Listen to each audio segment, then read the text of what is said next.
दिल्ली के सीएम अरविंद केजरीवाल कहते हैं, सुप्रीम कोर्ट ने मुझे चुनाव प्रचार के लिए 21 दिन का समय दिया था। परसों मैं तिहाड़ जेल वापस जाऊंगा। मुझे नहीं पता कि इस बारे में ये लोग मुझे कितने दिन जेल में रखेंगे, लेकिन मेरा हौसला बुलंद है। मुझे गर्व है कि मैं देश को तानाशाही से बचाने के लिए जेल जा रहा हूँ। उन्होंने कहा कि मुझे कई तरह से तोड़ने की कोशिश की गई, मुझे चुप कराने की कोशिश की गई, लेकिन वे सफल नहीं हुए। जब मैं जेल में था तो उन्होंने मुझे कई तरह से प्रताड़ित किया। उन्होंने मेरी दवाइयां बंद कर दी थी। मुझे नहीं पता कि ये लोग क्या कहना चाहते थे। उन्होंने ये क्यों किया? जब मैं जेल गया था तब मेरा वजन 70 किलो था, आज 64 किलो है। जेल से रिहा होने के बाद भी मेरा वजन नहीं बढ़ रहा है।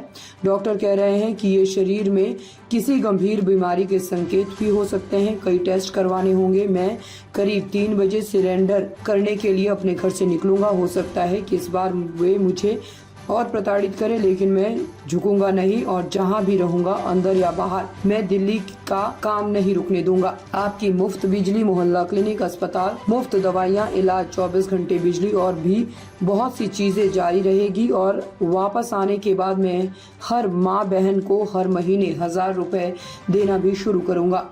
आज मैं आपसे अपने परिवार के लिए कुछ मांगना चाहता हूँ। मेरे माता पिता बहुत बूढ़े हैं, मेरी माँ बहुत बीमार है। मुझे जेल में उनके बारे में बहुत चिंता होती है। मेरे बाद मेरे माता पिता का ख्याल रखना और उनके लिए प्रार्थना करना।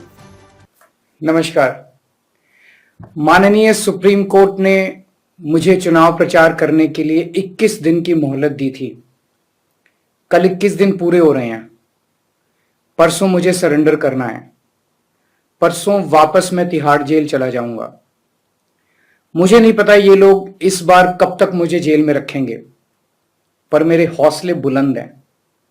देश को तानाशाही से बचाने के लिए जेल जा रहा हूं, इसका मुझे फक्र है।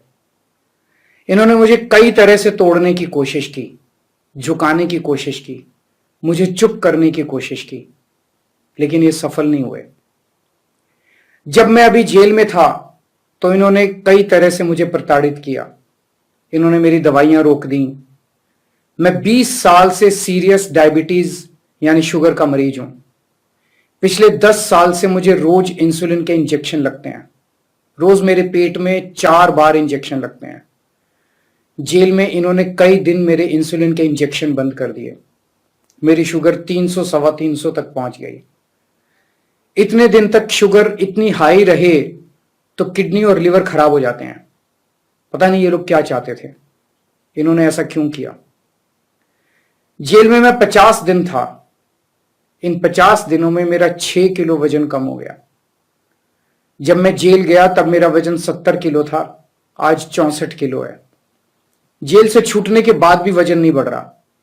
डॉक्टर कह रहे हैं कि यह शरीर में किसी बड़ी बीमारी का भी संकेत हो सकता है। कई टेस्ट करवाने की जरूरत है। मेरे यूरिन में भी कीटोन लेवल बहुत ज्यादा हो गया है। परसों मैं सरेंडर करूंगा। सरेंडर करने के लिए लगभग दोपहर 3 बजे अपने घर से निकलूंगा। हो सकता है ये इस बार मुझे और ज्यादा प्रताड़ित करें, लेकिन मैं झुकूंगा नहीं। आप अपना ख्याल रखना।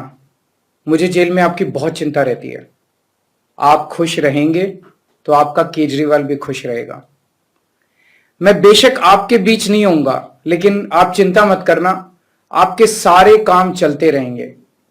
मैं चाहे जहां रहूं, अंदर रहूं, बाहर रहूं, दिल्ली के काम नहीं रुकने दूंगा। आपकी फ्री बिजली, मोहल्ला क्लिनिक, अस्पताल, फ्री दवाइयां, इलाज, महिलाओं के लिए फ्री बस यात्रा, 24 घंटे बिजली और भी सारे काम चलते रहेंगे। और लौट के हर मां बहन को हर महीने 1000 रुपए देने की भी शुरुआत करूंगा। मैंने हमेशा आपके परिवार का बेटा बन के अपना फर्ज निभाया है। आज मैं अपने परिवार के लिए आपसे कुछ मांगना चाहता हूं। मेरे माता पिता बहुत बुजुर्ग हैं। मेरी मां बहुत बीमार रहती हैं। मुझे जेल में उनकी बहुत चिंता रहती है। मेरे पीछे से मेरे माता पिता का ख्याल रखना, उनके लिए दुआ करना, भगवान से प्रार्थना करना। दुआ में बड़ी ताकत होती है।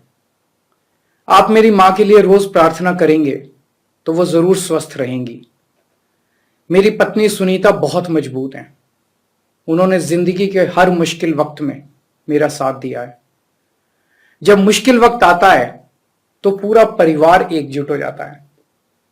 आप सबने मुश्किल वक्त में मेरा बहुत साथ दिया है। हम सब मिलकर तानाशाही से लड़ रहे हैं। देश को बचाने के लिए यदि मुझे कुछ हो जाए, यदि मेरे प्राण भी चले जाएं, तो गम मत करना। आपकी प्रार्थनाओं की वजह से ही आज मैं जिंदा हूं और आगे भी आपका आशीर्वाद मेरी रक्षा करेगा। अंत में बस ये कहना चाहता हूं, भगवान ने चाहा तो आपका ये बेटा बहुत जल्द वापस आएगा। जय हिंद।